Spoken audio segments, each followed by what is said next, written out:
That's average Nolin white bass size. 12, 13 inches probably? Just bigger than the ones we've been catching this morning. This week on Kentucky Afield. Up in front of us, a big pod. There they are. Summer might be winding down, but the fishing is not. We're on Lake Nolin catching white bass. Next. Kentucky Fish and Wildlife Resources, this is Phillip. Phillip Williams has been helping the sportsmen and women of Kentucky for decades. We'll join him to wet a line and hopefully catch some fish. Come on in here. Hey, now that's a good one There you go. Then, I got it. dove season is almost here, and there are a few things that you need to know before hitting the field. Thank you, sir. It's got 2 in it. It's all next on Kentucky Afield. Such a pretty fish. Beautiful. This pond is plumb loaded with frogs. They're everywhere in here.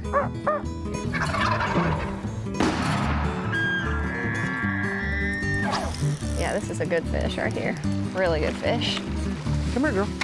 Yeah, boy. That's a big rabbit. Nice job. Yes! Yes! My first muskie. Mercy Leo! Yeah, look, it's a keeper. There it goes! Boom! Oh! Wow, that happened fast.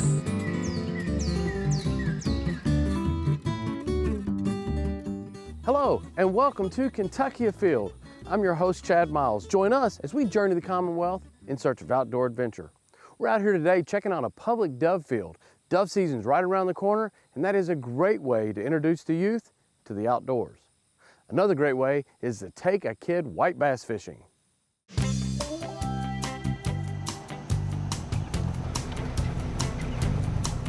So Nolin River, Nolin Lake, and white bass just kind of go together. And I'm down here with a good buddy of mine, Dr. Josh Honecker, and we're in search of the white bass.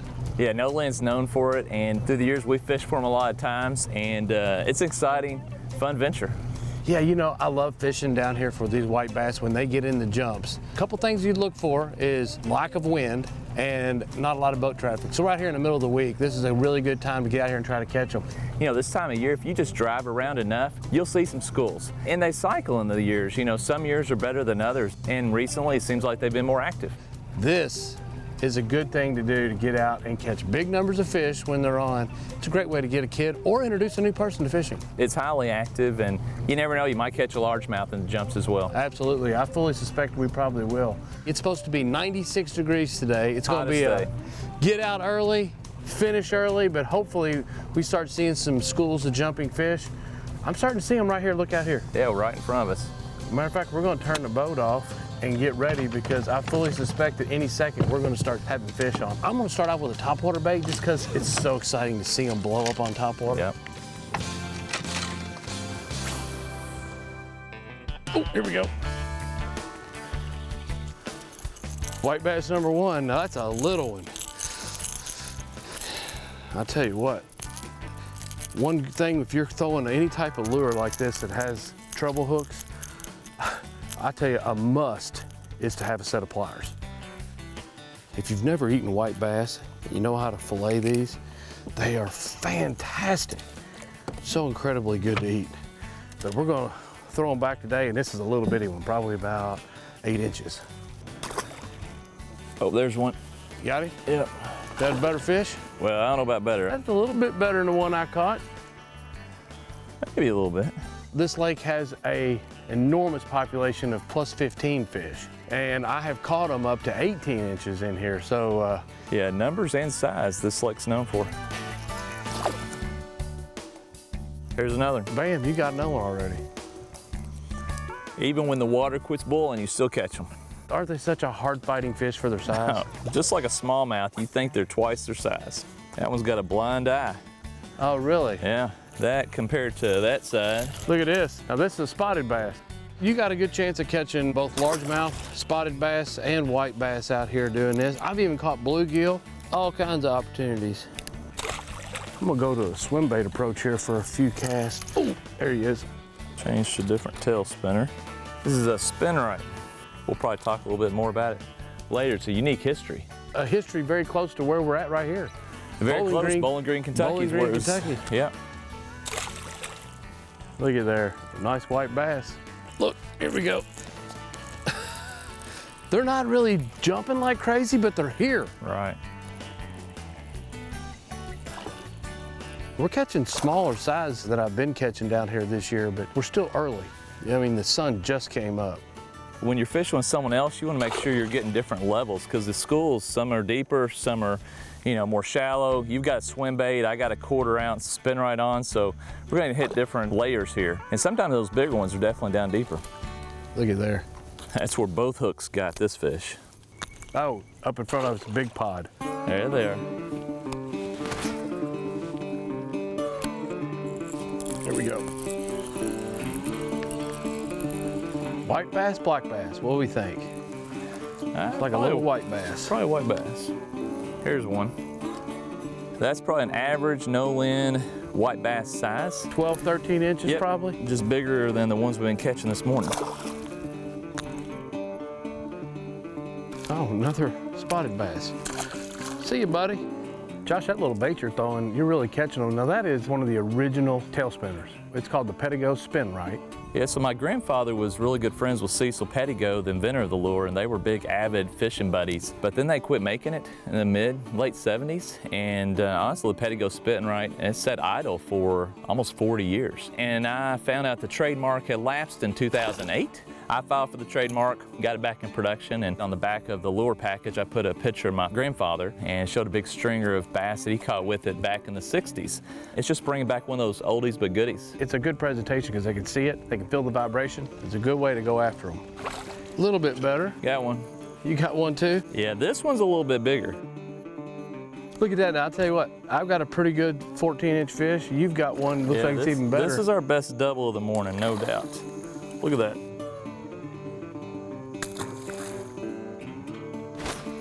Another quality white bass. People see us throwing all these white bass back in here, they're gonna think we're crazy.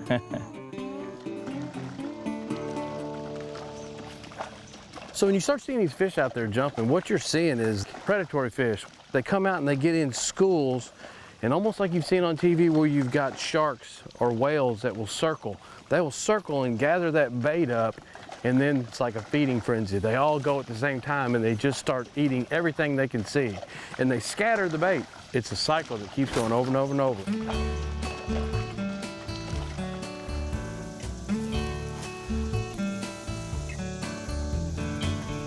All right, there you go.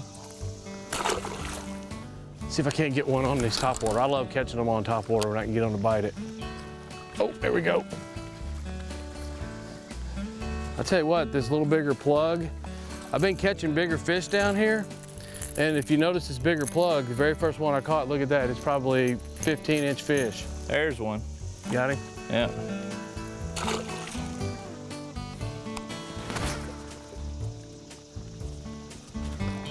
Oh, here we go.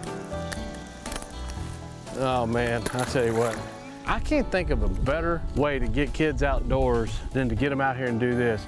You know, we're coming off of a crazy year, 2020 with COVID and no school, and life as you know it has just been different. Being on the water and outdoors, period, just recharges you. It allows your emotional well-being to be optimized. Our kids, so many of them, just don't get any exposure to nature. You know, there's a book that you gave me a few years ago. It's called Last Child in the Woods, and it talked about something called nature deficit disorder. Kids that don't get to go out as much, they don't have as much energy and excitement about life, and they tend to have more anxiety and depression and struggle with emotional well-being. We do see it improve when they get outside. Oh, here we go.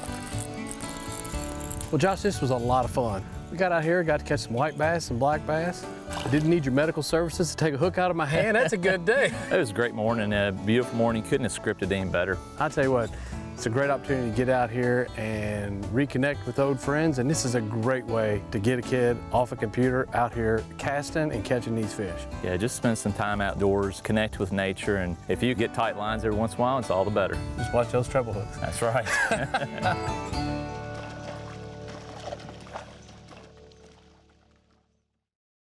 If you have called the Kentucky Department of Fish and Wildlife Info Center in the last 20 years, there's a good chance that you spoke to Phillip Williams, also known as Mississippi.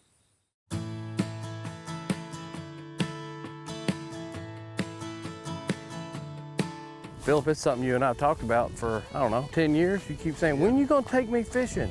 Yeah, I never could get you to take me fishing.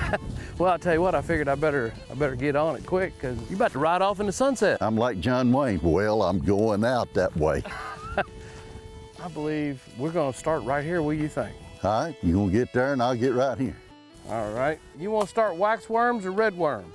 Give me a red worm. All right. There we go. Oh my goodness. Got you a good one, huh? Come on in here. Hey, now that's a good one There there. you go. That's what you came for. Yes, sir. Smile for the camera. Let me see, is that a red ear? Yep, A red ear sunfish. red ear. So Phillip, I fish all the time, but I very rarely get the opportunity to just take an information specialist right there with me, right Well- on the bank. Any questions, I can just look over there and ask you. The fish are biting. What we got here? Another bluegill. I believe that thing hit so fast my bobber never stood up because he was on it the whole time. Yeah, So you've worked for the department now since 1992. You started out as not an information specialist. well, I started in dispatch What year did you start as an information specialist? at 2000. 2000. You're about ready to fish whenever you want, huh? Right, You're I'm about on- to retire. I'm gonna retire at the end of this month. Tell me a little bit reason why people would reach out to the info center. Well, they call about buying hunting and fishing license, about their hunter education card, about boater education. They ask about how old you got to be to have a fishing license. They say, oh, I got my son or I got my grandson or my granddaughter. How old do you have to be? And I tell them 16 and above. If they're 15 and below, all they need is 2 Coca-Colas and 6 candy bars. Oh, I've had folks that ask them, said, how's the fish biting? If the wind's blowing out of the east, there he is. there you go. Look at him, what I done found. Yes, sir. There you go. It's a nice bluegill right there. Now, calm down. We're in the convention here. There you go. I tell them if the wind's blowing out of the east, you catch them the least. Blowing out of the south, you catch them in the mouth. Blowing out of the west, you catch them the best. They said, well, what about the north? I said, if it's blowing out of the north, you say like Peter, fish come forth. You just load your boat up. Oh, is that right? Yes, sir. You like a northern wind, huh? Oh, I made that up. Most stuff they can tell when they call you. Some of the more serious questions about rules and regulations, you're going to shoot them straight. And beyond that, they're just going to have a good time on the phone with you, aren't they? Well, I try to treat folks like I want to be treated on the telephone. Yeah. I want them to have the impression that they're wanted, welcome, and invited to come to Kentucky. That's what it's all about. That's exactly right. We try to work together as a team with the rest of the folks, and there you go. You know, it takes everybody on board. Biologists, fishery and deer biologists. It takes everybody working together because I don't know all the answers. The same way with about calling and asking a question. I might not know the answer, but somebody does, so I'll get the answer. So if I was to call up the info center and the phone rang and you answered it, what would I hear? Kentucky Fish and Wildlife Resources, this is Phillip. Interestingly enough, you got caller ID, and that's not what you say when I call. Oh, is that right? No, you say something totally different. When I call from another line, that's what you always say. This is Kentucky Fish and Wildlife Resources. This is Phillip. Can I help you? When I call from my line at work and you know it's me, you What say did I something. say? You say something. I'm sorry, totally this is a recording. I'm sorry you have reached a recording. Phillip Williams is not in and I can't help you. For the next 60 seconds, you'll hear this. Da, da, da, da, da, da. You're always playing jokes. You like to be a joker. Well, Hey, you gotta have fun, don't you? that's how I graduated school. I'll tell you what, we're gonna have a hard time replacing you because, you know, anybody who's worked a phone, you gotta learn how to have fun with it. I'm sure right before deer season comes in, you might get the same deer hunting question 15, 20, 30 times in an hour period. Right. You gotta have fun with it, don't you?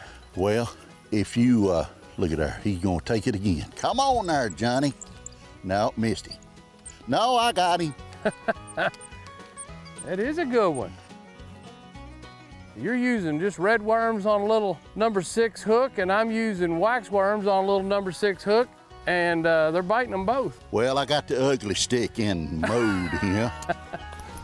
There you go. There's something about catching bluegill on a light action rod that just takes you back to your childhood. It just doesn't get any better, does it? That's right. I mean, that big old bluegill's pulling me all over the place with this long light action rod. It's a pretty fish, isn't it? That's what I'm talking about. I'll tell you what though, you guys are pretty amazing, because I myself call up there from time to time, making sure I got a rule or regulation right. You know, Fish and Wildlife is one of the very few that has a call center. Yeah, well, you actually get a person to answer live and ready to answer your questions. And glad to hear from you. Yes, sir. And I bet you have people that call you and ask for you by name that just wanted to know some information and know you're going to help them out, and they just got used to you.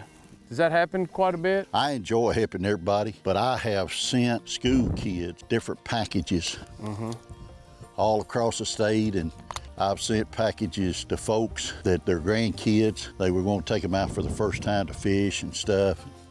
We try to send them something that they can enjoy. That's our future, is young and growing up, loving to hunt and fish.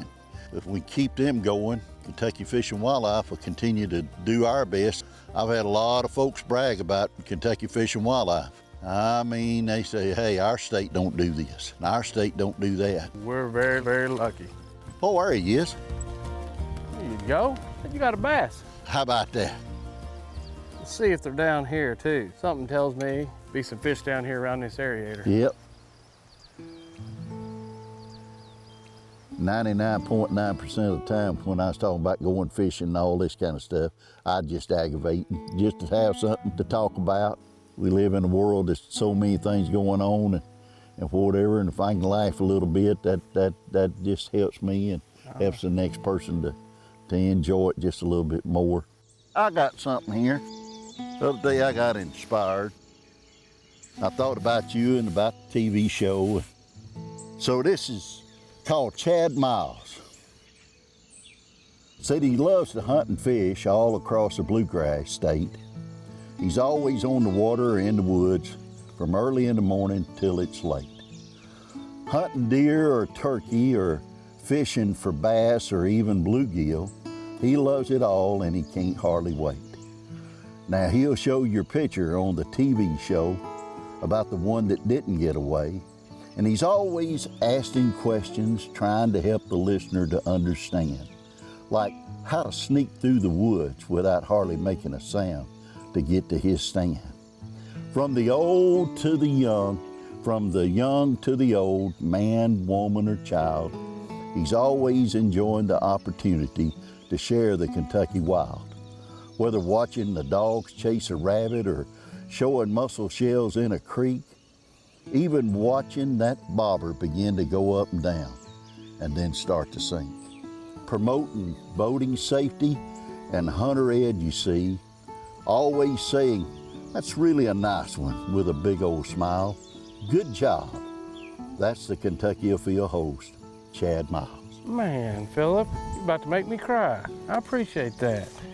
You know, and you tell me all the time, you watch the show and all these things happen, and it's you hear someone read that and it makes you feel so blessed that this really truly is a little cross section of my life. Well. And people like you that watch Kentucky Afield and have enjoyed it, I just really, really appreciate that. Well, you not only bless me, but you bless a lot of folks, and like I said, just a little inspiration that the good Lord sent my way and to share with you and all the other folks. Well, I really do appreciate that. I know I always knew you was a jokester, but I didn't know you was a poet too. Well, it's been a joy. We got one goal in mind, is try to help folks hunt and fish. If nothing else, just enjoy it when they get out there. Yeah, well, hey, This don't have to be our last fishing trip. That's right. We'll have That's to right. get out there and do it again sometime. Yes, sir. So I really do appreciate that. Thank you so Well, much. you're welcome. You're welcome. Dove season opens up here in the state of Kentucky on September the 1st, and there are a couple of things that you need to do and check before you hit the field. So we're heading out this morning to the Harley Thompson Road dove field. It's a public dove field that's privately owned. The Fish and Wildlife Department puts on a public dove hunt there every year. We're going out there to mainly make sure that all the hunters are being safe and having the ability to have a good time out there, and secondarily we'll enforce our game laws out there if we run into anything that needs to be addressed. Typically, opening day of dove season is one of our busiest days of the year. Public fields, generally, you're not going to encounter a baiting situation. What we're going to encounter is maybe newer hunters don't have their documentation right, whether or not they've bought a hunting license or forgotten to fill out their HIP survey. We'll come into contact with a lot of that. How you doing? I'm Officer Casper of Fish and Wildlife. Good. Have you shot anything yet? Yeah, I got a couple. Have you? Okay. I'm just gonna check your license real quick. Is that shotgun loaded? Yeah. Okay, can you go ahead and unload it for me? Here, I'll hold the shotgun, thank you. Busy day for you today? Well, it's just getting started. Well, But it will be a busy day. It's gonna be a busy day. Okay, do you have your HIP number, survey number? What's that? I'm not sure what that is. The HIP survey is a survey of your previous year's hunting migratory birds, whether it's dove or waterfowl. They're gonna ask you questions about how many times you dove hunted, how many times you duck hunted, how many birds you killed. It's a short survey, but it's mandatory now if you're gonna hunt in Kentucky, and that has to be filled out before you hunt the next season when it comes to migratory birds. Do me a favor, and just before you continue hunting, get on your phone and go to our website real quick and just fill out that HIP survey. I'll do it. All right, thank you. So as well as having a hunting license and a migratory bird permit, you also have to have a plug in your shotgun. Your shotgun cannot hold more than 3 shells. So we'll check that shotgun right after we check your documentation. Thank you, sir. It's got 2 in it.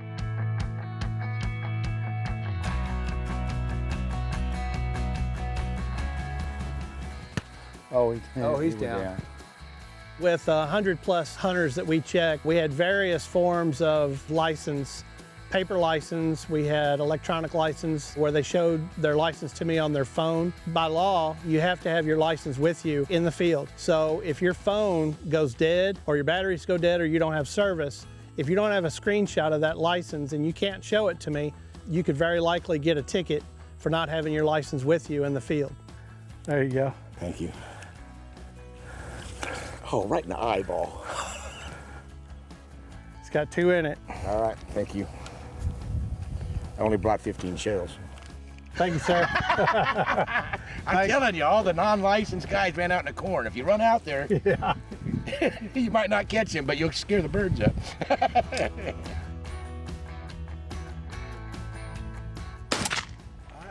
I got it. What I enjoy most about being a conservation officer is everything that I do as a job, I enjoy doing recreationally. We enforce hunting, fishing, and boating laws, and I love to hunt, and I love to fish, and I love to boat. I was blessed to be hired as a conservation officer here in Kentucky, and as far as I'm concerned, it's the best job in the state. We enjoy getting out there, interacting with the public, and made sure everybody's being safe, having a good time, educate them, and with that, it's a good day in the field checking dove hunters.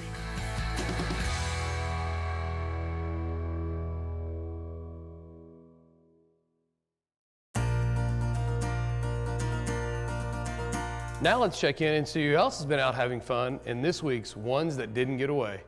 Here we have Diane Goodall of Shelbyville, Kentucky that's getting in on some of the crappie action on Taylorsville Lake. Nice job. Check out this cool picture of 9-year-old Rustin Ross. He caught 2 fish at the exact same time on the same lure.